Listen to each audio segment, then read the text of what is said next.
Hello అండి. ఈరోజు మీకు థ్రెడ్ జ్యువెలరీ షార్ట్ వీడియో చేస్తున్నాను. ఇవి ఇప్పుడు చేసినవి కాదండి, 7 ఇయర్స్ ముందే చేశాను మా అమ్మాయికి. అయితే ఇవన్నీ నేను సెట్స్ కిందే తయారు చేసేదాన్ని. తను పెట్టుకెళ్తే అంతా కూడా బాగున్నాయనేవారు. ఏముందండి, మనం ఒక్కటి చూసామంటే దాన్ని బట్టి ఎన్నో క్రియేటివిటీ చేసుకోవచ్చు. మనం బ్రెయిన్తో ఆలోచించాలండి ఏదైనా సరే.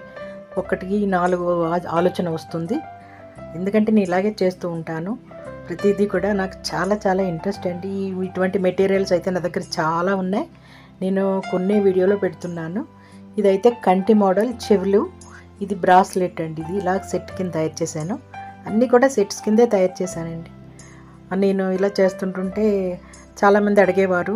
కాకపోతే మన ఇంటి వరకు చేసుకుంటే మనం అదొక ఆనందం అండి. బయట చేసేటంత ఖాళీ ఉండదు. ఇంట్లోనే నేను ఏదో ఒకటి చేస్తూనే ఉంటాను. నేను చేసిన థ్రెడ్ జ్యువెలరీ ఎలా ఉందో నచ్చితే లైక్ చేసి కామెంట్ చేయండి. Thank you.